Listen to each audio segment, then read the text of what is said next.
Hi guys, thanks for tuning in to another episode of Nuggets News. Today we welcome a very special guest, an interview I've been really looking forward to doing. So we welcome Tan, who is the author of The Ponzi Factor, a book all about how the world of investing and I guess Wall Street has really become similar to a Ponzi scheme in terms of everyone putting money in and not really much money coming out. But that might all be changing with what's going on at the moment. So I can't wait to dive into a range of topics today. And thanks so much for joining us, Tan. Thank you for having me. Do you want to maybe give everyone the brief, I guess, version of your background and your Sure. interest qualifications and what led you to discover this theme and then write a book? Sure. So I have degrees in economics and finance, a master's in statistics. I worked in finance for about 10 years, and I left the industry about in 2015, mainly because from my experience and from what I realized early on in my finance career that essentially the world of finance, you don't actually produce anything real. And what you are doing essentially is shuffling money between investors. So I left the industry in about 2015. And now all I do is pretty much research and teach statistics on the side as well. Yeah. Just from what you've said already there, it reminds me of the scene in, The Wolf of Wall Street, where we've got to keep everyone on the wheel and don't let anyone ever try to take money out. And that's basically what you're saying, isn't it? That is exactly it. The premise of Ponzi Factor is simply it's really the most comprehensive research ever compiled on the negative sum nature of capital gains, which is this point where you buy stocks, buy low and sell high, that whole thing. Because most people don't quite realize that when they buy a share of Google for $1,000 and they sell it for $1,100, that the $1,100 in real money, it comes from another investor. It doesn't come from Google. In fact, companies like Google, Amazon, big firms, and small firms, of course, they never pay their shareholders anything. And all they do simply is print these stocks and let one person buy it, and that person needs to sell to another and to another. And it's essentially just a system that shuffles money between investors with fees in between. And that's by definition how a Ponzi scheme works. Yeah.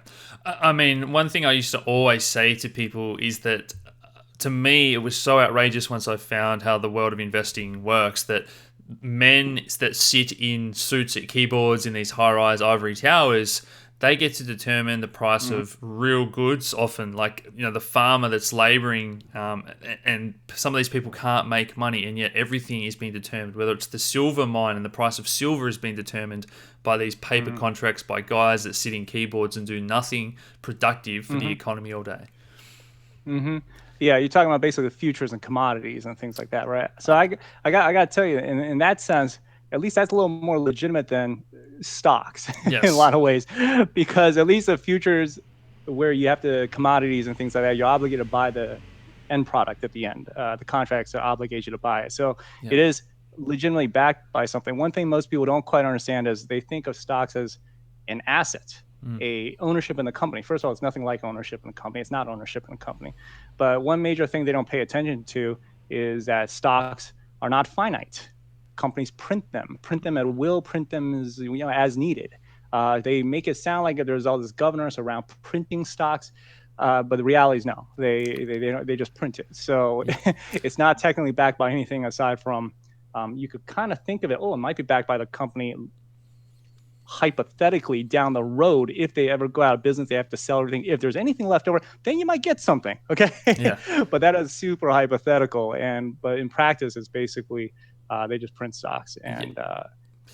Yeah, I do. I do want to dive into, I guess, other, because I know your specialty is stocks, but I do want to touch on. We've already gone into, say, futures and commodities, and some people argue that there's 100 claims on every gold contract for the actual physical delivery. But we might get into bonds and properties and other things later. But let's concentrate on stocks for now. And I'm sure you've already upset a few people who are jumping up and down and saying, when I own stocks, I've bought a percentage in that company. That's what shares are. That's what voting rights are. So do you want to maybe talk about the nuances there and how that actually works?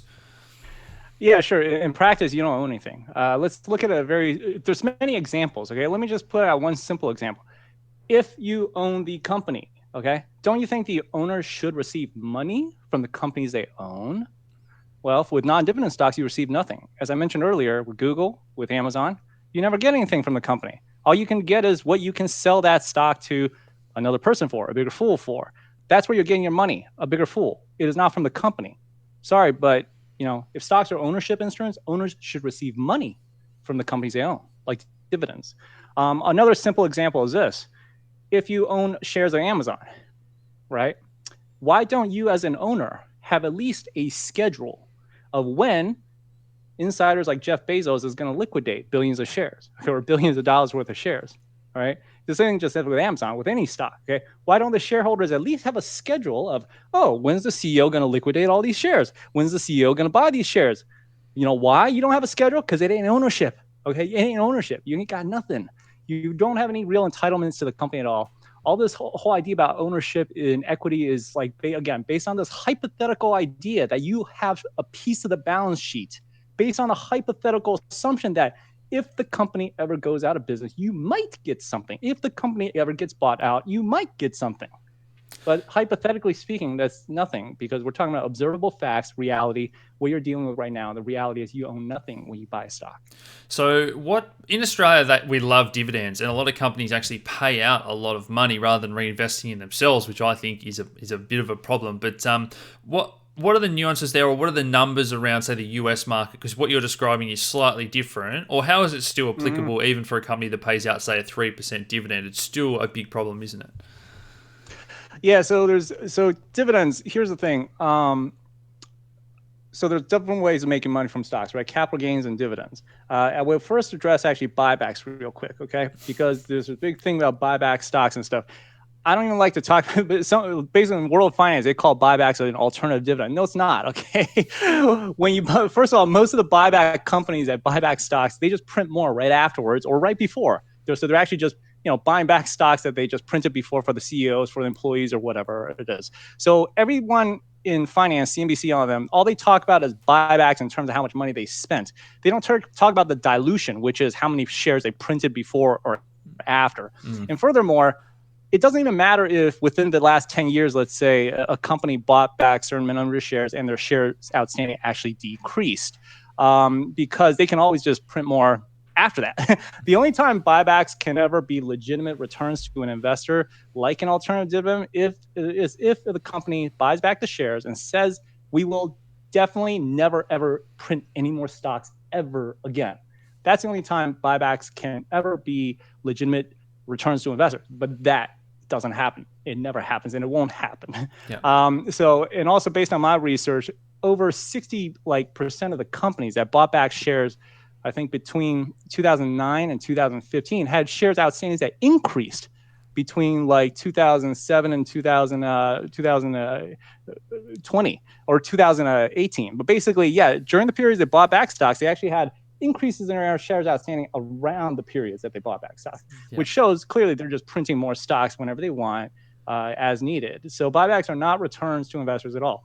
Now, the dividends, on the other hand, is basically, you are receiving some money from the underlying company when they make money. That's how it's supposed to work. You're buying a piece of a company. That company makes money, you make money. Makes sense. But, come around 1960s, you got Berkshire Hathaway, this Warren Buffett champion. Oh, we don't need to pay dividends. Why would I need to pay my investors when I'm better with the money myself? They could just pay each other instead. Well, that's also how Ponzi schemes works, Mr. Buffett. But basically, that's the thing. Dividends are legitimate, but in the U.S., as far as the ratio goes, last I checked, and this changes all the time. Last I checked, there was about 40% of companies between the 90 NASDAQ and NYSE that pays dividends. But I do have to mention one thing in my research, what I found very surprising. The false buyback companies I mentioned that are stocks around the periods they bought back stocks. To my surprise, most of them were actually dividend companies. Most of them actually paid dividends while they were printing shares and getting revenue, or not revenue, but basically getting funds from dilution, which shows a lot of dividends actually within the groups that pay are actually what I call false dividends, because it's tied to money that they're receiving from diluted shares, from printing diluted shares. So within the dividend part there's also something scandalous as well, which was a whole nother chapter that I didn't even get into because I wanted to keep things concise a little bit. But basically, it's never as this straightforward. But on the surface, dividends are legitimate. They should be treated as legitimate when you're getting a share of the profits from the actual company itself. Yeah, well, I mean, people are probably familiar because we've been talking about this that's currently happening in Australia and a lot of countries where they're getting bailout money or being able to borrow at basically 0% interest rates. And the banks in Australia came out and said, oh, look, we're in trouble. We need to raise some capital because we need to pay our dividend out. Like it's robbing Peter to pay Paul, and that is to prop up the banks, to prop up the housing market. And then we've got all our super funds which go in, which is another, I guess, really important part of what you talk about.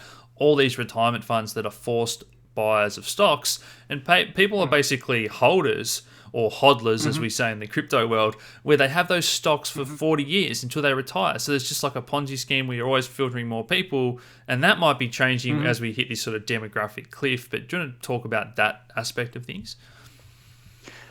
Basically, you're talking about in general, just the whole how most pension plans are invested in stocks, and they're really the fuel right now. Yeah, I totally agree with that. And also, it's a big question right now, given the U.S. Economy and the unemployment. Forget about whatever the stock market, Ponzi market is doing. It's back to record highs almost, or something like that, with unemployment at 20% or 30% almost.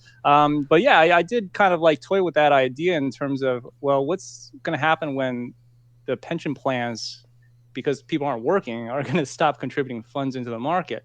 A lot of employers are already talking about not matching their 401ks. Like 401ks are basically these pension plans here in the U.S. where if sometimes if you contribute to your 401k $1, the company might match it 50 cents or might match it $1 sometimes even, right? So it gives you an incentive to actually invest or put money away in your 401k because the company is going to match it. Because it's a way of the companies kind of retaining the employee for long term and things like that. So, but the point is, yeah, they're forced to invest in it, so to speak, because they don't really have any alternatives. And also the rules with IRAs and 401ks, they pretty much have to have it in like non-physical assets. Like you can't put in real estate or something like that. You have to have stocks and things like that. But one thing I mentioned in my book is the stock market valuation between the NASDAQ and NYSE is $36 trillion. It's the total market cap valuation is $36 trillion. But there's only about 3.6 trillion of hard currency in the U.S. economy, the monetary base. Right now, after they printed money just recently, it's now up to like 4.8 trillion. Okay, but that's still really far, really far from 36. And if you take the actual most lenient measurement of money, because there's different money supplies, the M2, we're still somewhere around like 13 trillion, 14 trillion, which is still really far from 36 trillion of imagination. Because you got investors who think they are entitled to 36 trillion, and there's nowhere close to that in the money supply itself. And obviously, what that shows is there's a serious gap between imagination of 36 trillion and what people think they're entitled to, and reality, which is, hey, if we're going to pay them every single penny we have in the M2, which includes promissory notes that aren't even legal tender currency from the government, we're still quite a bit off from 36 trillion. Yeah. So there's a serious problem there, of course. Yeah, I do want to dig into that M2 part, but are you familiar with how the Australian system works with superannuation, which is our retirement system? Not complete, no, not okay. So basically, we have to invest 9% of our income into retirement funds. So it is a bigger Ponzi scheme than the US. So someone earns $100,000 a year, they have to put $9,000 a year into the stock market through the Australian super funds, and the Australian super funds are very Australian biased. And our stock market is made up of majority banks. So we're just getting these guys that have to invest in banks, and then the banks invest in property, and it's all just this one big Ponzi scheme. Wow. So you're basically forced to put 9% of your income into that thing. Your entire life. Yeah. Wow. Okay. That's another book for you, I think you might have to write. So let's dive into M2. So what you're saying is it's a little bit like if everyone ever wanted to realize their gains or sell, there's not enough value there, or there's not enough money to even realize those gains. And the other day we saw the Fed roll out one of their chairmen and say, if everyone tries to withdraw money out of the bank, we're going to print as much as we need to. We're going to print infinite amounts of money. So it's a similar kind of thing where there's not enough physical money, but there's not enough money or value backing all these other assets and stocks either, is there? Well, let me tell you something. A lot of people think that withdrawing money from a bank is the same as, let's say, everyone's selling their money, selling their stocks, right? It's not the same, actually. A lot of people think that. A lot of people, even who love my book and stuff, think that it's not. I'll tell you why.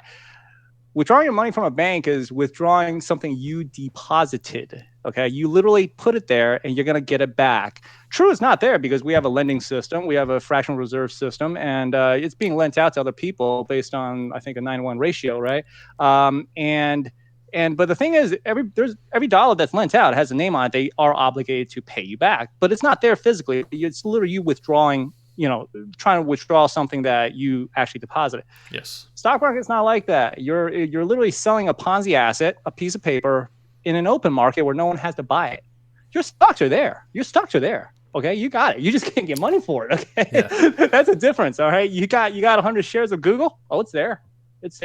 Getting your money though, oh well, that's a different story. Okay, because you're not entitled to that money. You are entitled to the money in your bank account though. But no one's obligated to pay you anything close to whatever the last traded price is for a share of Google. Yeah. Especially Google, they're not obligated. And more recently, we've had this momentum of all the tech stocks that have, they've been beneficiaries of IRAs, passive funds. We've got ETFs that combine all these stocks, and now we've got all these low-fee trading apps. So everyone is piling in to these things. But what we saw during February, during the sell-off, a lot of assets, and particularly, I don't know if you want to get into bonds and that as well, but a lot of these other products, the CDOs from the GFC, and now we've got the CLOs, so all these funny products that they mush together to sell stocks of or shares of as ETFs. There's no buyers. There was literally no buyers for some of these products when everything started going down, and that's your very point, isn't it? Yeah, I will also mention, though, as far as bonds go, there may not be a buyer for the bond, but there is an obligation for the issuer of the bond to pay you back at some point. One thing I didn't really go into depth about in the book, but I did add it in the endnotes, is we have this concept called value, right? In fact, it's actually the most fraudulent word in finance is value. Hey, where did the $1,100 come from? It came from the value of Google. Shut the hell up, man. I said the money, okay? Yeah. Not the value, right? But here's the thing. We have this concept of value. It's never been really properly defined in economics. And the reality is there is no such thing as a uniform or universal meaning of value. A value can technically mean just a number, abstraction, nothing more. Or it could mean something non-monetary like a house and a roof over your head, right? Or, there was even something like a bond where, it's got a monetary value, but there's somebody who says they will have to pay you back for that bond, versus a stock, which has nothing more than a Ponzi value, where you think it has value because of how much you think you could sell it to a bigger fool, but zero people are obligated to buy it from you. So there's all these different degrees of legitimacy along those lines of value. Now, does a house have a monetary value? Of course it does, because you can sell it, hopefully, right? But if you don't sell it, what do you have? A house. If you can't sell a stock, what do you have? Nothing. If you can't sell a bond, what do you have? Well, you may have nothing if the person defaults, but at least that person is there to possibly back the value of that bond itself. Yeah. Right? So there's all these different degrees, and And I want to just touch on property quickly as well. Again, just to get your thoughts on this, because in Australia we have this property bubble where the average house price in Sydney and Melbourne now as well is approaching $1 million, but wages haven't gone up for like 10 years. So it does not make sense that this is the average price. And people think that, when that house on the street sells for $1 million, that is the value of all the similar houses on the street now. And the street keeps getting longer. So like in your example before, you can print more shares or they can print more money. We're building more houses. There's an infinite supply. And so we're just hearing these stories about the average house price, but as soon as any significant number of people go to sell, there is not enough buyers for the 100 houses on the street for people to realize the value, or whatever you want to call it, like you were saying. Yeah, no, exactly. It's, housing is obviously not as liquid, and the assumption is a little bit, bigger. But I will also say though, that, housing at the end of the day, it's not completely infinite, because we are limited by land. I know Australia has a lot of land, though. Yeah, a lot of empty land. A little different from here. In LA. So yeah, but they've just changed the rules. Funnily enough, where you can in Sydney now you can build a lot higher as well as plenty of land. But anyway, Wow. Yeah. But the whole housing market. The fact that you're mentioning the wages haven't increased and the whole housing market has inflation, essentially, as we were talking about, has gone up. That's a scary thing, because over here, I don't know the situation in Australia, but I will say over here, one thing I touched on, which I'm really, really upset about in terms of something that I feel needs to be pointed out more, is companies like Google. Here, the housing inflation is really caused by companies, non-dividend companies, Ponzi asset companies like Google. They buy up tons of real estate, and they jack up the prices for people living around here in multiple ways. They play a very significant role in housing inflation and inflation in general. And one very, very disturbing thing is, I remember a couple years ago, these people had profiles on LinkedIn, as in Google's real estate department. Okay, they had profiles on LinkedIn. Google's real estate department is massive. They literally have probably a huge division. I don't even know how much it's worth, but it could rival their AI for all we know. The reason why I really don't know all these specifics is because they hide it. They purposely, deliberately hide it. They all have profiles on LinkedIn. And then this year or two, not this year, but a couple years ago, they also removed it as in expunged it.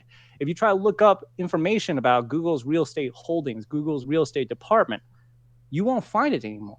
They literally actively try to expunge this information that they own so much real estate. But it's different from us. I don't know the situation, but that's the big problem here. It reminds me of McDonald's. If people have seen the new McDonald's movie, they talk about that McDonald's is actually a real estate company, and that's very similar. But just another thing quickly, I feel like I'm talking about the Australian housing market a lot, but I think someone like you will really enjoy this. So in Australia, we also have what's called negative gearing. Whereas if I buy a house and let's say the mortgage is $500 a month, but I can only get $400 a month rent from you, so I'm effectively losing $100. We're allowed to take that off our taxable income. So there's basically, you can't lose. And then we end up with these investors that have 20 properties. Lose money? Doesn't matter. Just reduces your taxable income. Wow. Okay. Anyway. Yeah, it's kind of like, you're talking about things with the tax, and some people I mentioned, but we get taxed more on dividends, right? Or basically people, want to buy Ponzi assets and stuff. And you know what? Yeah, it's a problem, because the tax laws here are more favorable to Ponzi profits and the capital gains, and they do tax more on dividends. And sometimes the government does do these things in terms of, I'm not sure they do it, on purpose or what it is. But it's a problem in terms of the policies, tax policies, and it does encourage that kind of behavior, as you said. Just, hey, you can't lose, so let's buy more. Let's, jack up more price. And we have obviously a lot of the incentives these days on Wall Street are for the execs to get stocks to a certain price, and then they use that cycle of we're doing buybacks and this, that, and the other, as we talked about before. And it's all part of that scheme. But I want to dive into the nuts and bolts of your research, maybe the maths behind it, or what you found that you just don't think people understand. We've kind of touched on the basics of it today, but what's the real nuts and bolts of it? Because as you said before, if I'm not getting anything as a dividend, it doesn't matter how good a company Google is or how many phones Apple sells. If they, the company, are never paying me any money. So why does someone, like, if the share of Apple was worth $1 right now, if the price was down there, what is the incentive for me to buy? And people say that's a bargain. Well, what does that mean? Like, where does that value come from? The incentive for you to buy really is no more than just you could sell it to a bigger fool. That's it. And there is no shortage of fools. And especially, I think, even over the past couple months, we realized sometimes, at least definitely in the U.S., sometimes when you are out of fools, the feds will come in, print money, and become the biggest fool, so to speak. So, but as far as we just talk about the company itself, like Google or Apple, well, Apple actually pays dividends now, and they actually try to pay a decent amount of what they earn, actually. But the issue is they're so expensive. So no matter how much they pay, it's going to be like 1% yield, meaning per share, they're only really getting about $1 for 1% for whatever 300 the price it is right now, right? Sorry, so Apple was probably a bad example. I meant like a non-dividend paying stock. Sorry. Yeah. No problem. Yeah, but Google is definitely a prime one. And same with Amazon and Tesla, definitely. It is just seriously just based on beliefs, based on there is no real legitimate reason for you to buy that stock, aside from there are a lot of people who are kind of buying it for the Ponzi asset. A lot of people believe its ownership and all that stuff. And in many ways, I actually am focusing more the message rather than saying it's a Ponzi scheme, it's a Ponzi scheme, it's a Ponzi scheme, rather than it's just more like do what you want with it, but it's not ownership. Okay, it's not ownership. All right, you want to trade it, go for it, because so far there's no shortage of bigger fools. The Feds might even come in and buy it from you if you can't find a biggest fool, right?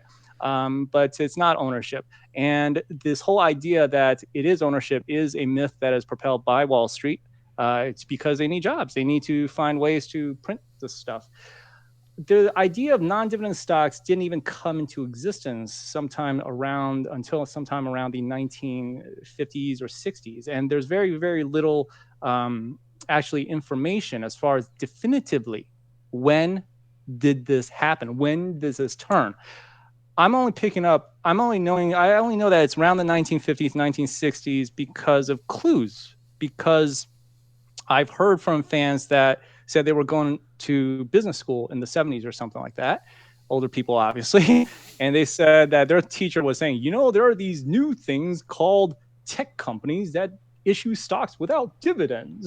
And this was him, in business school in the 70s, listening to his teacher, and stuff. And also, if you look at the research itself, in terms of the data, it's very convoluted because the world of finance does not differentiate capital appreciation and dividends, and which is totally ridiculous, because they will look at a return as in the capital appreciation, which is, let's say you buy a stock for $10 and you sell it or the price now is 12. Okay, cool. So that's $2 plus the dividends. Let's say they paid $1, right, over the initial $10, right? So that's 30%. The problem is the upper formula right there. The $2 there is not money. The $1 dividend is cash that is paid on every single share. The price, right? The current price of $12 is an idea based on the exchange of money with only a handful of shares that make up far less than 1% of the shares outstanding. You're adding an idea, an abstract idea, with cash. That is ludicrous. You can't do that. That's like adding 8 miles and 7 days, okay? And saying, hey, now we got 15 of something, okay? Or 15 days. You just like automatically assume, oh yeah, it's all money. It's not money, dude. That's unrealized. You're acting unrealized capital gains, which is an idea, and cash, and you're calling that a return. So all these formulas they have are all messed up. So if you actually look at the research, the area of research, by the way, this is called equity risk premium research, where we actually try to investigate the historic returns of stocks altogether. But if you actually investigate that, you'll look at the data and it's all kind of mixed together. So there's actually no real definitive line to when this whole non-dividend concept started. They just kind of added, oh yeah, we got the price here and then dividends over this time period. Yeah, but hold on. When did they actually stop paying dividends along this data here, right? And those questions are not easy to answer. People think, oh yeah, finance, oh you got data, why don't you got data? Why don't you get it? Dude, that data is really, really hard to get, and really, really hard to sift through and stuff. It's not as easy as people think to answer those deep questions like that. Yeah, I mean, I've only been down the investing rabbit hole for 12 years, but in recent years, I have really noticed a shift, even in the Australian market and the people I follow. It used to always be about yield, particularly as we went into this low interest rate environment, but they've had a shift away from, don't chase the yield and the dividends and whatever, value and growth is better these days. It's kind of what they've changed their message to. So what are the common arguments or rebuttals that you hear that someone says, no, you're wrong. I do own legally a bit of that company by owning a share, or the value is attached to so-and-so, even if I own, don't get dividends and own shares. What are the arguments or the debates you get into with people? Yeah, so usually people will say, yeah, they own the value, they own a piece of the company, and back to my thing, well, why do you own a piece of a company if you never receive any money from the companies you own? And essentially they just dance around that question, and ultimately I just focus on one thing. Okay, you have to address the fact that you never get anything from Google. You get $0. You get nada. You get nothing from Tesla. You have to address the fact that you get nothing from Google. Don't dance around it. Don't change the subject. Address the fact that you never get anything, right? That's usually how it goes. One excuse they always have, of course, is, oh, they just reinvested back in the company, as in they don't pay dividends because they reinvested back in the company. First of all, that is not a fact. That is what you're taught in finance class. What that is an unprovable assumption that you're assuming is a fact. Truth is, we don't know why they don't pay dividends. And the truth is, in practice, what it is that whole idea, we just reinvested dividends to grow the company, is literally an excuse they use to not pay investors indefinitely. And it is an excuse that Google's been using for the past, gosh, I don't know, what are they, 10 years now since they've been public or something? No, almost 20 years since they've been public or something like that. Oh, 17 years, actually, to be specific, my bad. But yeah, it's just literally a timeline that they literally just keep using as an excuse. Oh, we're growing, so we don't pay dividends. Oh, we're growing. And I got to tell you, by law, from what I understand, and it's not something I researched deeply, but by law, some lawyer did tell me that all companies are supposed to pay dividends. The whole idea about raising capital with non-dividend stocks is you're supposed to get the company up and going without paying anybody, right? Or paying anything back, and just get the capital you need. And then when you're up and going and you're making money, all that stuff, you're supposed to pay dividends, a bit like a legitimate equity instrument. But they've gotten around that clearly. And one of the reasons they got around that is by this hypothetical, but we're still growing.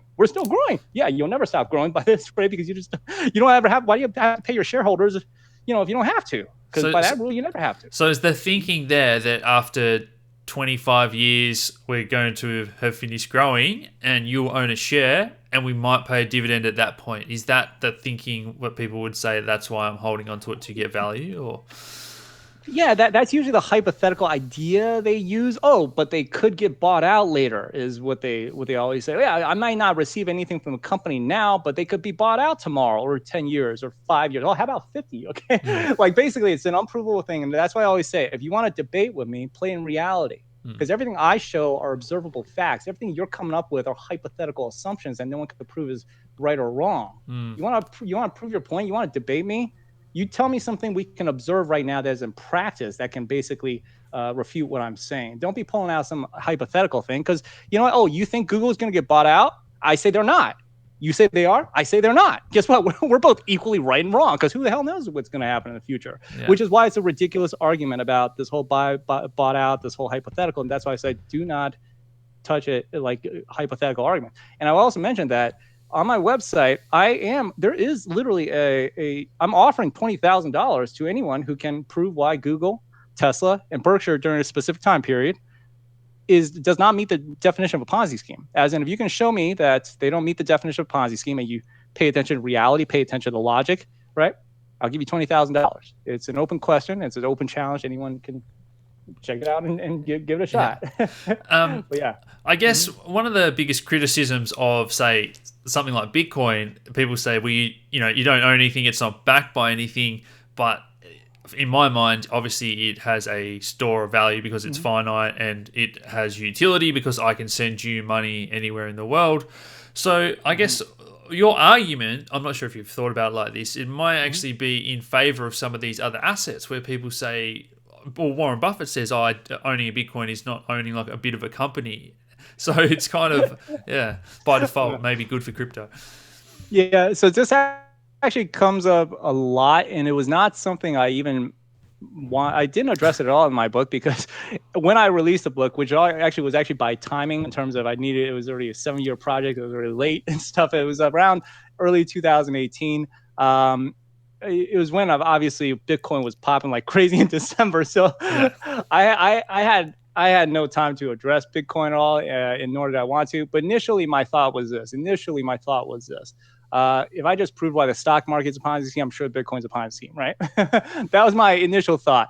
But I looked into it a little bit more, and it's not like I did any deep research. And I actually just posted something on my website about this, because this question always comes up. What do I think about Bitcoin? And I compared the value of Bitcoin to the value of Google stocks. And it turns out that Bitcoin actually has more legitimate value. Okay.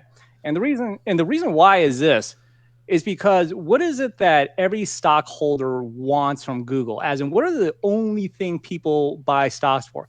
It's money. Okay, it's money. It's not value. They can play whatever this whole idea. Oh, it's value in the company. My ass. You want your money back? Okay. If you don't want your money back, then please, please, please donate it directly to my account. Okay. But it's money. And guess who is not obligated to pay the Google shareholders anything? All right.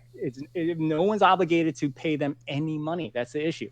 The only way they're getting their money back is from selling it to another person who never has to buy it. So the only thing stock investors want is money. And Google's basically the only thing that's not guaranteed is also money from Google or anyone else.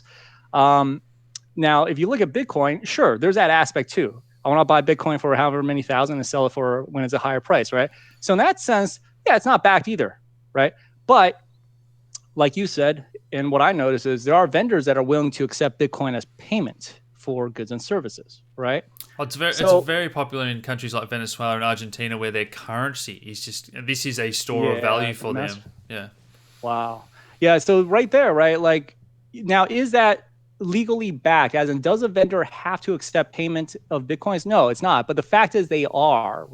And the existence of these vendors who are willing to accept Bitcoin as payment is something that is backing the non-monetary aspect of Bitcoin, in terms of, when I say non-monetary, meaning I don't hold a Bitcoin, I'm not trying to get more US dollars back, right? As in, I'm holding a Bitcoin, but I actually want products and services with it. Can you get products and services with it? And the answer is yes, right? Because there are those vendors who not only who that, actually give it. I mean, in Australia and around the world, there's a number of cards where you can spend your Bitcoin anywhere. That you can use a debit card because the company does US the transaction. Is behind, I'll tell you, right? Yeah. And there's websites that in Australia as well that'll let you pay any bill with crypto. And so, yes, it is already a currency in my mind because you can spend it anywhere in Australia. But the big aspect of it that I'd love other people to understand when they start their research is the fact that it is finite. You can't create more units compared to the Fed that's decided we need 3 more trillion. The government's decided we need 3 more trillion this week. No, it's very true. That's really important. See, I don't actually, like I said, I actually don't know that much about Bitcoin, but I did compare it from a value and what I call legitimacy point of view. Meaning, I define value in the very short kind of blog thing I wrote on my website. Value is what the asset holder expects to get for that asset. With shares of Google, it's only money. With shares of Bitcoin, some of it is money. Some people just literally want to get money back, right? Hopefully the value increases and they want to sell it to somebody for more money. But some of it is the hodlers, they want to get for products. They literally want products for it. Yeah. So there's a non-monetary aspect of it. And I call legitimacy is, well, what are the legitimate backings for this thing, for these values, right? There is no legitimate backing at all. There's zero legitimacy with Google shares because companies are obligated to pay you anything for those stocks. No one else is either. Now, doesn't mean you can't sell it, but the obligation is not there. Yeah. With the Bitcoins, in terms of the monetary thing, no one's really obligated. No one's obligated to buy the coin for more US dollars, more money, right? But there are these vendors, who are accepting it as payment, is adding legitimacy to the non-monetary aspects. So basically, there is legitimacy in a non-monetary aspect versus zero legitimacy with the Google aspect of it. Well, we'll maybe chat about Bitcoin more in the post-interview, but I guess that might be a good segue into another thing I'm not sure if you thought about, and that is currency. So something like the US gets to have the world reserve status, and they get to print as much as they want. And then you've got the other end of the scale where we've got, say, Venezuela, and they also get to print as much as they want, but they print too much and it gets out of control.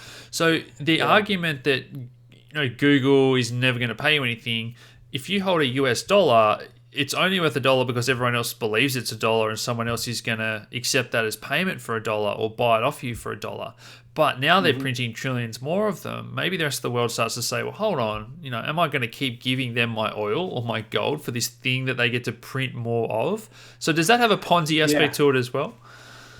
Well, it's I wouldn't say it's Ponzi because it's not really kind of deceiving investors in terms of, I'm just shuffling the money itself. It's printing money out. It's really messed up. Don't get me wrong, but it doesn't quite fit the Ponzi definition though, because you're right. It's very interesting what we're seeing as a result of the coronavirus, right? First of all, I want to mention one thing about the US dollar in reference to the Bitcoin and Google as well, right? It's the US dollar, the legal tender. It's called legal tender, and it is one degree of class better, so to speak, because by law, vendors have to accept it as payment. We like Bitcoin, like the vendors I mentioned, they do have an option not to take Bitcoin as payment, but as long as they're taking it, then it has legitimacy. So, but as far as US dollar goes, by law, everyone has to accept it as payment. This is also why people print stocks to get money, and people always say, "Oh, but isn't the U.S. dollar based on belief?" Okay, if that's the case, then why do you buy stocks to get money? Why do companies print stocks to get money? Right? It's clearly a class below money, the stock value itself. But as far as back to your question about how we're printing so much of the world reserve currency, it is definitely something that it was new to me in terms of what would happen, because when I heard the Feds were printing all this money, I don't really follow currency market at all. But I did start to look at, hey, should I get my money out of here? Maybe I should buy some. What are the Singapore? Is that good? Or start looking around, right? And then to my surprise, obviously the U.S. dollar didn't crash, but it was actually gaining strength. Yeah. And it was gaining strength because, as you said, all the poor countries are getting F big time because we're too big to fail, so to speak, because we're the world's dominant currency, and that's a real shame because it does give us the leeway right now to do what we want to an extent. But I think if there's justice in the world, I mean, even though I'm American, it may hurt me a lot. I think that there should be repercussion for what we're doing. And I think again, I want to dive into something because I think I remember reading that you do have some Chinese heritage. Is that right? Mm-hmm. I was born in Beijing, but I moved to the U.S. when I was 6. So I grew up here. Mm-hmm. Yeah. So what we've seen is efforts by, say, China and Russia to move away from the US dollar because they don't like how they get those privileges. But then, funnily enough, what happened, whether they sell their dollars or their bonds, the Fed come in and say, "Oh, we might just buy those because we don't actually want the value in the free market to go down because there's no buyers." And not only that. Now we've got people like the Swiss National Bank, these central banks, they're printing their currency to buy US stocks out of thin air. So this Ponzi game is out of control. I heard about that. You haven't heard about that? I heard about that. No, I heard about that not recently, but even within 2 years ago, I heard about that, actually. I didn't, those things are kind of hard to trace in terms of all this stuff, but you're the second person that's mentioned that now. And it's and basically it's that's really, really messed up.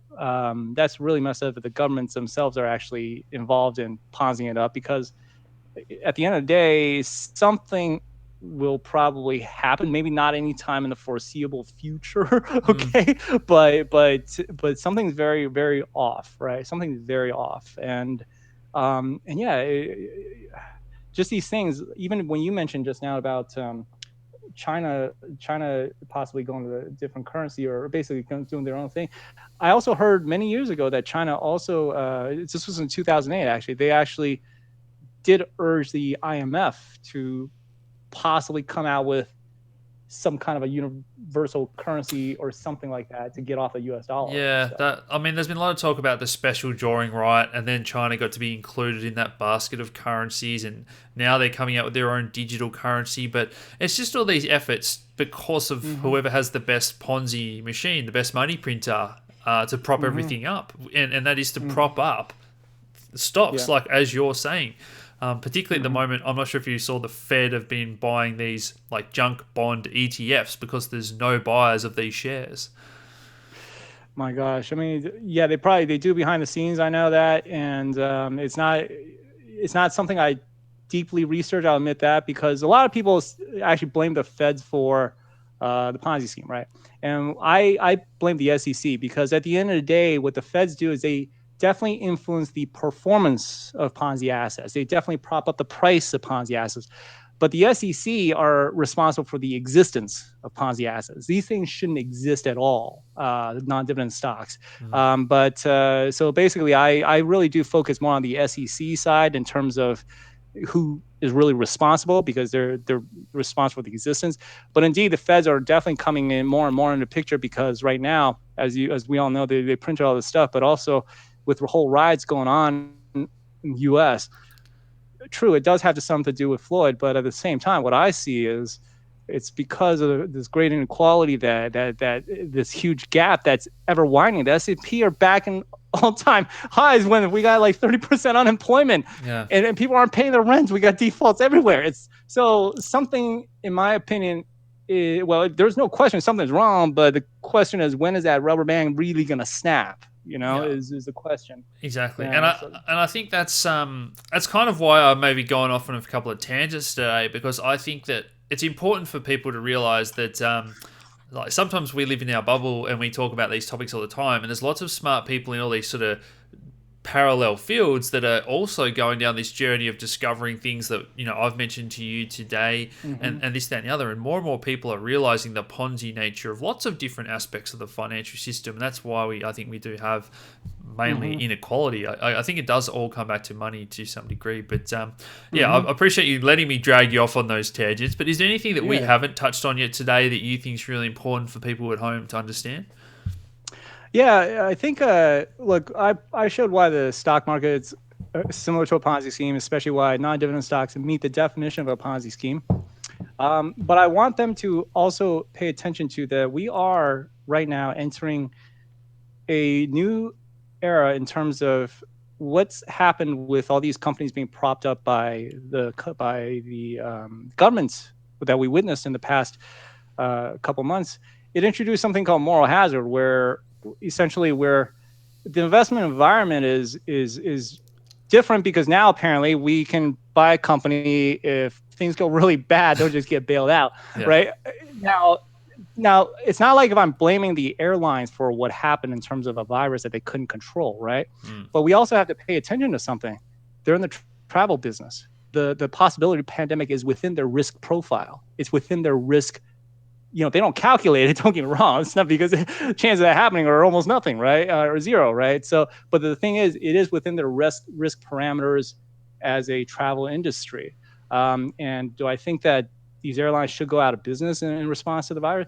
No, I don't think that. But at the same time, it is a business, and this was part of their risk. And what happened is, apparently now, if Delta Airlines will never go out of business, maybe I'll buy Delta, because if things go really bad, then I could just, feds will come in and rescue them, right? So the whole risk parameter itself has changed, and we don't really know in the environment world what's going to happen to it. So why I'm mentioning that is this: did I prove why the stock market is similar to a Ponzi scheme? Absolutely. Okay. But people need to understand, and I will say this right now, based on the fact that the feds and stuff are backing this Ponzi scheme, it may not be a bad idea to buy some stable Ponzi assets, okay, and ride out this wave. But you're not buying ownership. Don't get confused. You're not buying ownership, okay? You're buying a Ponzi asset, and you're going to get more money back from a future investor. That's essentially what you're doing. But the thing is, it is a Ponzi scheme, but with your money, you decide what to do, because right now the risk of this Ponzi scheme collapsing like a normal Ponzi scheme is not quite the same, because the government is apparently backing up a lot of these companies. And if you are to buy something, rule number one, buy a company that's not going away. Okay, that's not going away. Solid companies that's not going away. I think it's insane that we're having this conversation, because I remember having a bit of a turning, going from a gold and silver bargain, Bitcoin, and the market's going to crash, to really learning that I don't think it is. I think all this money printing is going to keep propping things up. And I'm glad I learned that lesson fairly early on, because it's just been insane watching the rally the past few years. But at any moment, it's sort of like, do I invest based on knowing that this is just being propped up in a Ponzi, rather than know that I'm investing in good value things? And we hear value investors all the time say it's getting harder and harder to be a good value investor. Valuation, man, it's total BS. Right? It's total BS. If anything, I'll stand by one point. F valuation, okay? You're going to get screwed if you ever try to value. The value is whatever the last person paid for. That's the end of the story. There is no valuation model that has ever worked, all right, from any finance professor. It's always gone one extreme to another based on whatever their thing is, because valuation is just BS. The only time I ever short a company based on value is when I think they're going out of complete business, okay? As in actually before the whole coronavirus hit in February, I bought out of money put options on airlines, because obviously things weren't exactly improving in China, and I was wondering when it's going to hit the US. But basically that's the only time I ever care about the value is when I think the value might be zero. Okay, when the value might literally be zero because it got zero foreseeable revenues like the casino industries and all that stuff for the foreseeable future. Aside from that, don't be like thinking, oh, it might be worth 150, but it's trading at 120 right now. Blah, blah, blah. No. Okay. Don't pay attention. Yeah, it's funny. We did a video 48 hours before the market crashed, or even less, possibly, saying that something has got to give here, because in Australia it was very obvious what was happening in China and the US was ignoring it. But I think we'll wrap it up. I think you've answered all my questions, Tan. I'll link your website down below, your book. Is there any final messages for people at home? So obviously my book is available on Amazon and stuff, but I also give it out for free. So I'll give you the link as well. Because at the end of the day, what I care about is people knowing how it works. That's it. I care about the fact that people should know how it works. They can gamble, have it, they can invest however they like, but they're not buying ownership instruments, and that's the message I want to get on. And I just want people to know how the game works. Fantastic. Well, we'll have to catch up again in the future. We might chat about Bitcoin again a little bit now. And thanks for your time today, Tan. Cheers, guys. Thank you.